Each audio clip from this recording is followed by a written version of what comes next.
தமிழில் முதல் பக்தி சேனல் சாய் டிவி.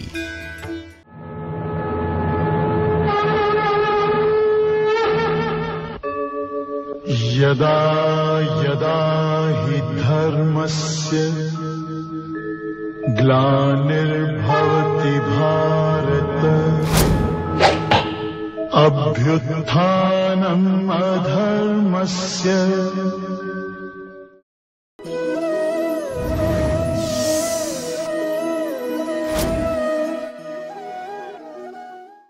ओम गणानान्त्वा गणपतिगुं हवामहे कविं कवीनामुपमश्रवस्तमं ज्येष्ठराजं ब्रह्मणां ब्रह्मणस्पत आनशृण्वन्नोतिभिः सेदसादनम्।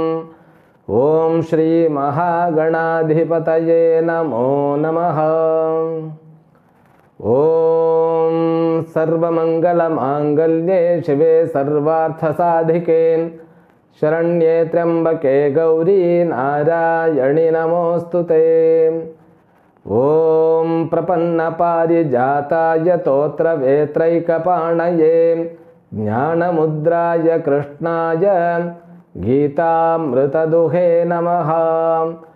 ओम मूर्तियெல்லாம் வாழி எங்கள் மோனகுரு வாழி அருள் வார்த்தை என்றும் வாழி அன்பர் வாழி பராபரமே। ஓம் சர்வேभ्यो சத்குருभ्यो நமோ நமः। ஹரிஹி ஓம். அனைத்து சாய் டிவி நேயர்களாகிய அன்புள்ளங்களுக்கும் என்னுடைய வாழ்த்துக்களும் வணக்கங்களும். எல்லாம் வல்ல இறைவனுடைய பேரருளாலும் அம்பிகையினுடைய திருவருளாலும் நம் அனைவருக்கும் அனைத்து சௌபாகியங்களும் கிட்ட வேண்டும் என்கின்ற பிரார்த்தனையுடன் இன்றைய தொகுப்பினை துவங்குகின்றேன். ஸ்ரீமத் பகவத்கீதா 2ஆம் அத்தியாயம் 45வது ஸ்லோகம்.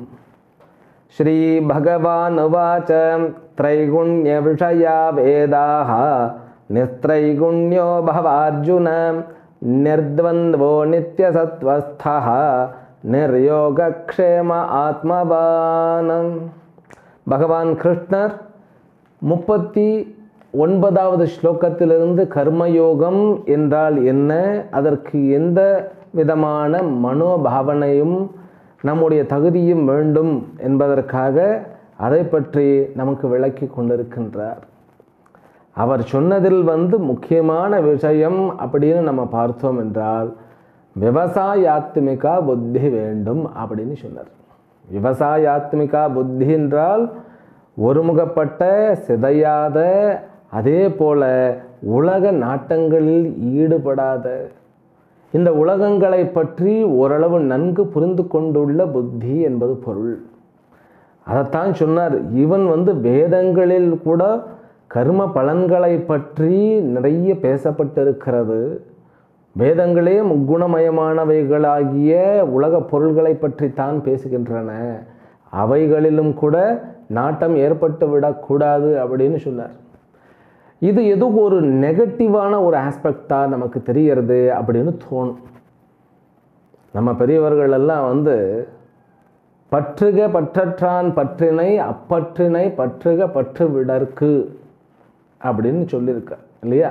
அதே போல் ஆசை அருமின் ஆசை அருமின் ஈசனோடாயினும் ஆசை அருமின் அப்படின்னு சொல்லியிருக்கார்.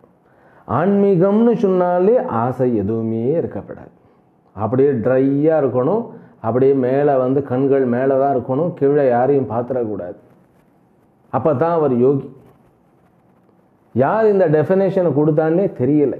உபனிஷத்தில் நானும் தேடி தேடி பார்த்துட்டேன், அந்த மாதிரி ஒரு டெஃபினேஷனே இல்லை. ஆனால் உபனிஷத்தில் அப்படி சொல்லலை. இந்த வேதங்கள் எப்படி சொல்லுகிறதுன்னு கேட்டால், வேதாந்தங்கள் என்று கூறப்படுகின்ற உபனிஷத்துகளில் யோகியும் ஞானியும் உலக பொருள்களினால் அலை கழிக்கப்பட மாட்டார்கள் அப்படின்னு சொல்லப்பட்டிருக்கே ஒழிய அவர்களிடம் பேச மாட்டார்கள், அவர்கள் பரந்த பரவச நிலையிலேயே இருப்பார்கள் நல்லா சொல்லலை. விவகார நிலையில் மற்றவர்களை குழப்பாமல், இதே பகவத்கீதை வருகின்ற ஸ்லோகங்களில் சொல்லும், ந புத்தி வேதம் ஜனயேத் அஜ்ஞானாம் கர்ம சங்கினாம் ஜோஷயேத் சர்வ கர்மாணி வித்வான் யுக்த சமாச்சரன்னு சொல்லும்.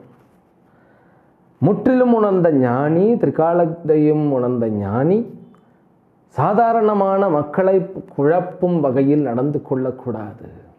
மற்றவர்களை அஞ்ஞானி என்று மட்டமாகவும் நினைக்கக்கூடாது. வேதாந்தம் சரியாக நமக்கு புரிஞ்சதுனாலே அது அனைத்தையும் ஈஸ்வரனாக பார் அப்படின்னு தான் சொல்லுகிறது.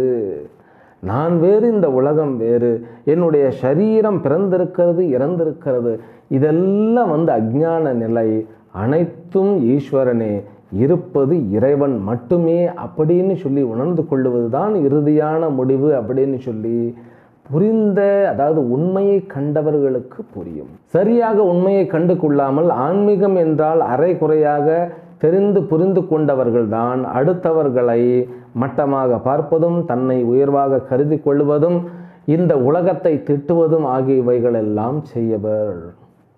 அதனால் நம்ம ஜாக்கிரதையாக இருக்கணும். ஆன்மீகம் அப்படிங்கிற அந்த பேரில் என்னென்ன செய்யப்படுகிறதுன்னு பார்த்து அதிலெல்லாம் நம்ம ஜாக்கிரதையாக இருக்க வேண்டும்.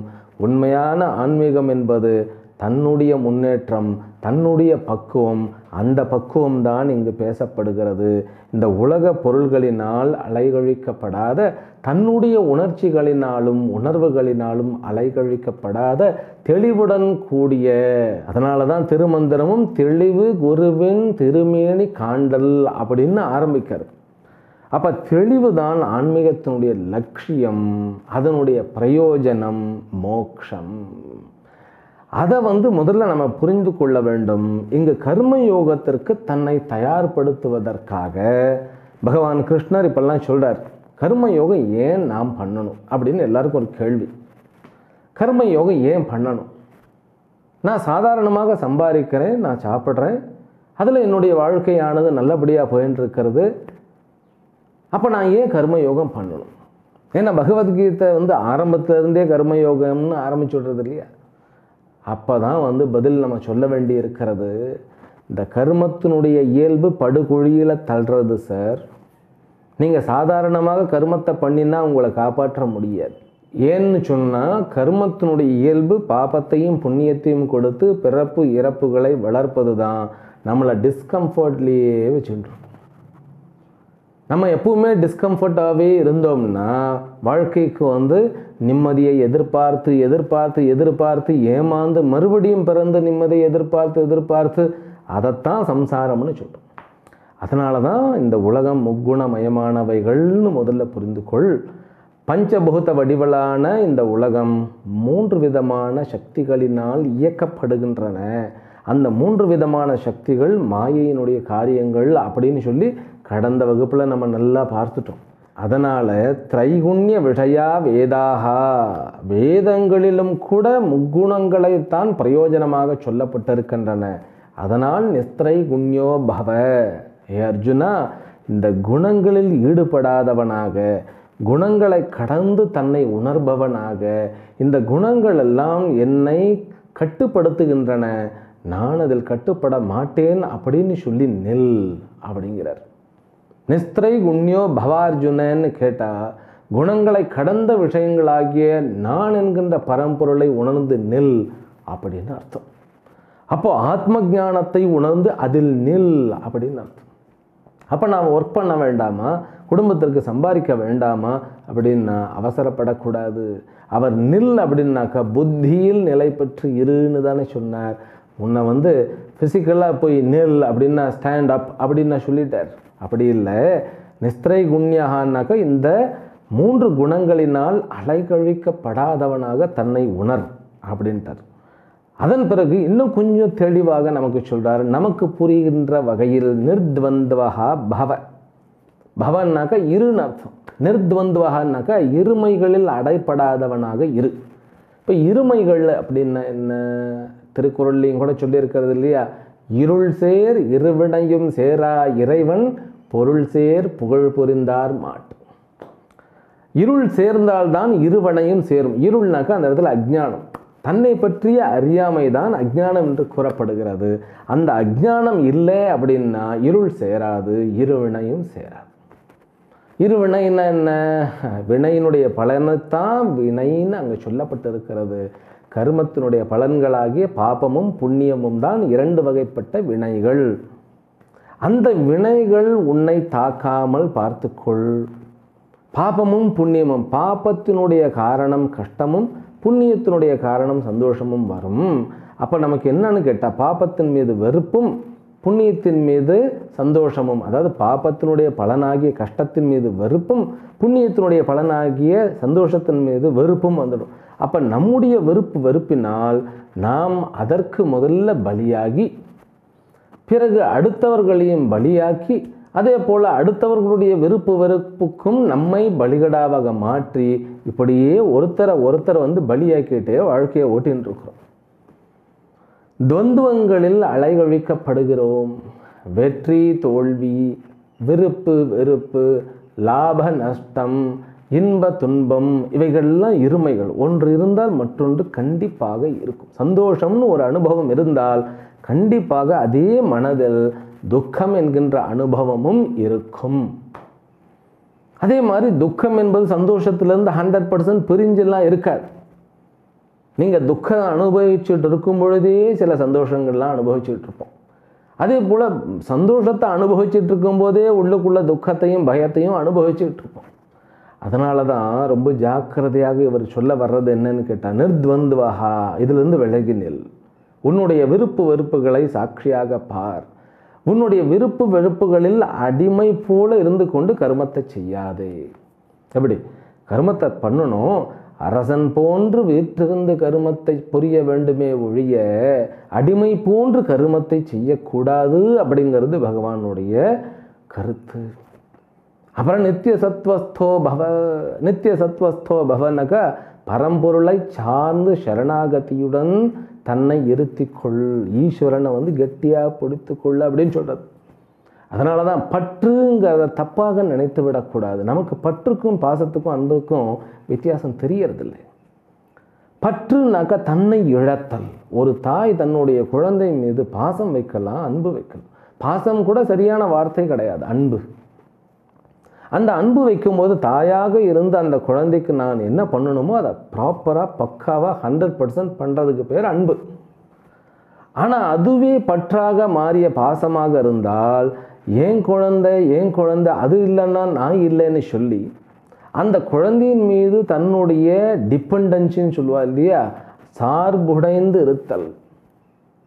அந்த குழந்தையை போய் அப்படி டிபெண்ட் பண்ணி சார்ந்து, அந்த குழந்தை இல்லைன்னா நான் இல்லை அப்படின்னு சொல்லிக்கிட்டே நான் இவ்வளோ அன்பு வச்சுருக்கேன், என்னுடைய குழந்தைய வளர்க்குறேன் அப்படிங்கும்போது அங்கு அந்த குழந்தை இல்லைன்னா நான் இல்லைங்கும்போது அடிமைத்தனம் தெரிகிறது. அப்படிப்பட்ட அடிமைத்தனத்துடன் கூடிய அன்பு நம்முடைய பற்றையும் பயத்தையும் வளர்க்கும். அப்போ அன்புங்கிறது அடுத்தவர்களை அடிமையாக்காது. அன்பு என்கின்ற பேரில் அடிமையாக்குவது தான் பற்று. அப்போ கணவன் மனைவிக்குள்ளாகட்டும், தந்தை மகனுக்குள்ளாகட்டும், அல்லது தந்தை மகள், அம்மா மகன், எந்த உறவிலும் அன்பு என்பது இருக்குமானால் 2 பேருமே சந்தோஷமாக இருக்க முடியும். அதனால தான் அன்பு என்பது கடவுள்னு நம்ம சொல்கிறோம். இந்த அன்புங்கிறது நம்மளுடைய எல்லாருக்கும் எதிர்பார்ப்பு இருக்கிறது. அந்த எதிர்பார்ப்பு இருக்கிற மனசு தான் மனுஷனுடைய மனசு. அப்போது அவரவர்களுக்கும் உண்டான எதிர்பார்ப்பு என்பது உண்டுன்னு சொல்லி அதற்கு மரியாதை கொடுத்து, தனக்கும் மரியாதை கொடுத்து, 2 பேருக்கும் நன்மையை செய்யக்கூடிய வகையில் நம்முடைய காரியத்தை ஆற்றுவது தான் அன்பு. இல்லை நான் எனக்கு பிடிச்ச மாதிரி தான் செய்யணும், ஏன்னா நான் உன்னை நேசிக்கிறேன் அப்படின்னு சொன்னால் இது என்ன ஆகிடும்னு கேட்டால் ஒருவரை ஒருவர் கட்டுப்படுத்தி கொள்ளக்கூடிய அன்பு. அதுதான் பற்றா மாறிடுறது. அதனால தான் நித்திய சத்வஸ்தா அப்படின்னா அவர் என்ன சொல்லுகிறாருனாக்கா, ஈஸ்வரனை பிடித்துக்கொள். அதனால தான் இந்த கோயில் பாருங்களேன், நம்ம ஊரில் தான் அழகழகான கோயில்கள், அழகழகான சிற்பங்கள், எவ்வளோ அழகான கோயில்கள்.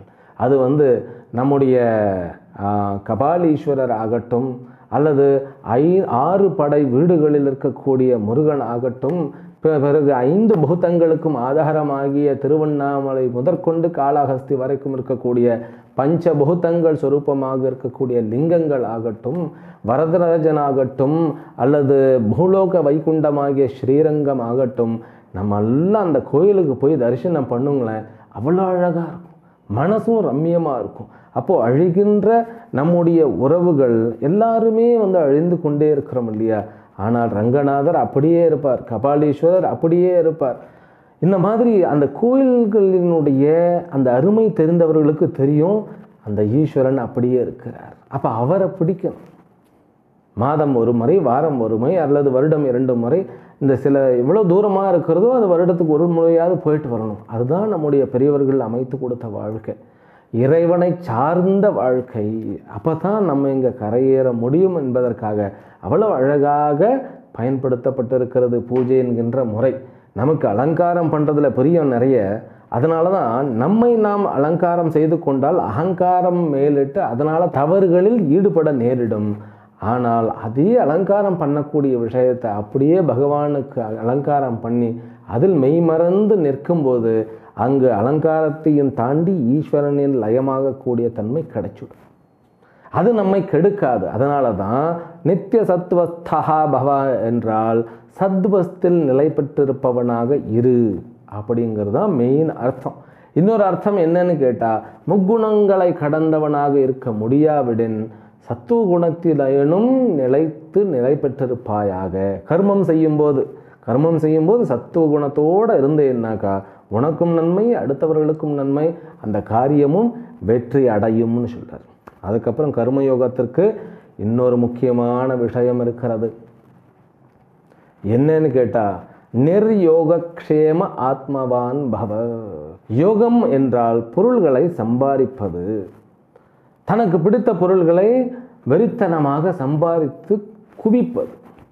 க்ஷேமம் அப்படின்னாக்கா சம்பாதிச்சதெல்லாம் காப்பாற்றும் வேண்டுமே அப்படிங்கிற ஒரு மனப்பான்மை.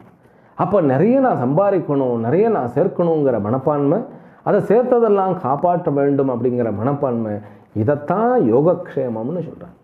இந்த யோகக்ஷேமம் மனுஷனை அலைக்கழிச்சுடும். அதனால தான் செல்வம் இல்லைன்னாலும் பிரச்சனை, செல்வம் வந்துட்டாலும் பிரச்சனை. அதாவது பணம் இல்லைன்னாலும் பிரச்சனை, பணம் வந்துட்டாலும் பிரச்சனை. பணம் இல்லைன்னா சஃபர் பண்ணுவோம், அவஸ்தை இருக்கிறது. பணம் இருந்தாலும் அவஸ்தை இருக்கிறது. என்ன நமக்கு ஒரு நம்பிக்கைன்னு கேட்டால், பணம் இருந்தால் அந்த பணம் அவஸ்தையோட செக்யூரிட்டியும் இருக்குது அப்படின்னு நமக்கு ஒரு நம்பிக்கை. அப்படிலாம் இல்லை. பணத்தை சார்ந்த வாழ்க்கை நம் மரபு கிடையாது. பணத்தை முக்கியத்துவமாக மாற்றியது நம்மை ஆண்டவர்களுடைய, அதாவது வெளிநாட்டவர்களுடைய புத்தி. அது பணத்தில் கொண்டு போய் அத்தனை வாழ்க்கையும் அடகு வைக்கிறது அவர்களுடைய பழக்கம். அப்படி தானே மாறிடுச்சு. அந்த காலத்திலாம் பணத்தை கருதாது, நம்முடைய மக்களுடைய வாழ்க்கையினுடைய தரத்தை கருத்தில் கொண்ட வாழ்க்கை. அது சாஸ்திரம் அதில் மிகவும் முக்கியமாக கவனத்தை செலுத்துகிறது. நிர்யோகக்ஷேமவான் பவ அப்படின்னாக்கா, எதிர்காலத்தை பற்றி குழப்பிக்கொண்டும் தன்னிடத்தில் இருக்கக்கூடிய பொருள்களை குறித்தும் பயந்து கொண்டும் பாதுகாப்பு இன்மையோடு வாழ்வதும் கூடாது. ஈஸ்வரன் கிட்ட விட்டுடு அப்படிங்கிறது. அதனால தான் 9வது அத்தியாயத்தில் ஒரு ஸ்லோகம் வர்றது, அனன்யாச்சிந்தயந்தோ மாம் ஏ ஜனா பர்யுபாசதே தேஷாம் நித்யாபியுக்தானாம் யோகக்ஷேமம் வகாம்யகம். யார் ஒருவர் இடையராது உலக வாழ்க்கையிலும் ஈடுபடாது கவனத்தை கொடுக்காது என்னிடத்திலேயே மனதை செலுத்தி கொண்டிருக்கிறார்களோ அவர்களுடைய யோகக்ஷேமத்தை நான் பார்த்து கொள்ளுகிறேன் அப்படின்னு சொல்லி ரொம்ப அழகாக அவர் சொல்லியிருப்பார். ஆக இந்த ஸ்லோகம் என்ன சொல்லுகிறதுன்னு கேட்டால், பக்குவத்தை கொண்டவனாக மாற வேண்டும். கர்மயோகத்திற்கு இதெல்லாம் அடிப்படை தேவைகள். அடுத்த ஸ்லோகத்தில் வைராக்கியத்துடனும் இருக்க வேண்டும் அப்படின்னு சொல்றார். படிப்போம். யாவான் அர்த்த உதபானே சர்வத சம்ப்ளுதோதகே தாவான் சர்வேஷு வேதேஷு பிராமணஸ்ய விஜானதஹ. இந்த உலக பொருள்களை பார்த்து அந்த உலக பொருள்களில் தன்னை இழக்கக்கூடியவர் என்றைக்குமே அமைதியாக இருக்க முடியாது. ஆனால் ஆத்ம ஞானம் யாருக்கு இருக்கிறதோ, அதாவது அந்த ஆத்ம ஞானி ஓரளவுக்கு ஞானத்தை அடைந்தவுடன் அவனுக்கு எப்படி இருக்கும் அப்படின்னா மனம் நிശ്ചலமாக இருக்கும். அதைத்தான் இங்கே அவர் சொல்லுகிறார். வைராக்கியம் அடைந்தவனுடைய மனோநிலையும் அதே போன்றுதான் இருக்கும். வைராக்கியம் என்றால் என்ன அப்படின்னா பக்குவமான நிலை. விகத ராகஹா அப்படின்னா இந்த உலகத்தின் மீது இருக்கக்கூடிய வாஞ்சை இல்லாத நிலை, இந்த உலகத்தின் மீது தொங்கிக் கொண்டு இல்லாத நிலை, என்னுடைய வாழ்க்கை என்பது ஈஸ்வரனை சார்ந்திருக்கும் என்கின்ற நிலை. அப்படிப்பட்ட நிலையில் இவர் ஒரு உதாரணம் சொல்லுகிறார். அதாவது சுற்றிலும் நீர்நிலைகள் இருக்கும் பொழுது, அதாவது ஒரு நல்ல ஒரு கங்கைக்கு நடுவில் கொண்டு போய் அவரை நிறுத்திடும், அல்லது கங்கையோரமாக வசிக்கிறார். அப்படிங்கும்போது அவருக்கு இந்த பைப்பில் வர தண்ணி தேவைப்படுமான்னு கேட்டால் தேவைப்படாது. அவருடைய வாழ்க்கை என்ன, ஏற்கனவே நிறைவுடன் காணப்படுகிறது. இந்த சின்ன ஏரி குளம் குட்டைகளில் இருக்கிற நீர் எவ்வளவு பிரயோஜனமாக இருக்குமோ, அப்படி வேதாந்தத்தினுடைய உட்கருத்தாகிய ஆத்மாவை புரிந்து கொண்டால், அதாவது ஈஸ்வரனை உணர்ந்து கொண்டால், வேதத்தில் கூறப்பட்டிருக்கக்கூடிய சொர்க்கங்களுக்கு போக வேண்டிய வழிமுறைகள் பூஜை முறைகளும் கூட குளம் குட்டை ஏரிகளுக்கு சமம் அப்படின்னு சொல்லிட்டார். அதனால தான் பக்குவப்பட்ட பிராமணன் அப்படின்னாக்கா பக்குவப்பட்டவன், வைராக்கியத்தில் நிலை பெற்றிருக்கின்றான் அப்படின்னு சொல்லிட்டு இப்போ அடுத்த ஸ்லோகத்தில் கர்ம யோகத்தினுடைய ரகசியத்தை சொல்லுகிறார். படிப்போம். கர்மண் ஏவாதிகாரஸ்தே மா பலேஷு கதாச்சன மா கர்ம பலஹேதுர்போஹோ மா தே சங்கோஸ்வ கர்மணி. இந்த ஸ்லோகம் எல்லா இடத்திலும் எழுதி கிடக்கும். ஆனால் மிகவும் தவறாக புரிந்து கொண்ட ஸ்லோகங்களில் இதுவும் ஒன்று. ஏன்னா எத்தனையோ மந்திரங்கள் தவறாக புரிந்து கொண்டு அது தவறாகவே கற்றுக் கொடுக்கப்பட்டு கொண்டும் இருக்கிறது. அதே மாதிரி தான் இந்த ஸ்லோகம். தவறாக புரிந்து கொள்வது அப்படிங்கிறத விட முழுமையாக புரிந்து கொள்ளப்படவில்லை அப்படிங்கிறது கரெக்டாக நம்ம புரிஞ்சுக்கலாம். ஒரு விஷயத்தை நம்ம 50% 50% தான் புரிந்து கொள்ளுகிறோம் அப்படின்னா அந்த 50% புரிந்து கொள்ளாமல் இருக்கிறது இல்லையா, அது மிகவும் ஆபத்தை விளைவிக்கக்கூடியது. அந்த மாதிரி இந்த ஸ்லோகம் பாதிதான் அனைவரும் புரிந்து கொள்ளுகிறார்களே ஒழிய மீறி முழுமையாக புரிந்து கொள்ளவில்லை என்பதுதான் உண்மை. அதனுடைய விளக்கம் என்ன அப்படின்னா, முதல்ல ஒரு ஸ்டேட்மெண்ட், கர்மண் ஏவாதிகாரா அப்படிங்கிறார். உன்னுடைய அதிகாரம் கர்மத்தில் மட்டுமே, ந பலேஷு கதாச்சன, பலனில் இல்லை. பாருங்க, இதே ஸ்லோகத்துக்குத்தான் நமக்கு விளக்கம் கொடுக்கப்படுகிறது. பலனில் பற்று வைக்காதே, கர்மத்தை செய், கர்மத்தை செய், பலனை எதிர்பார்க்காதே. இந்த ஸ்லோகம்தான் அது. ஆனால் இந்த ஸ்லோகத்தினுடைய உண்மையான அர்த்தம் பார்த்தால் நமக்கு எந்த குழப்பமும் கிடையாது. உன்னுடைய அதிகாரம் என்றால் உன்னுடைய தகுதி. தகுதின்னா என்ன?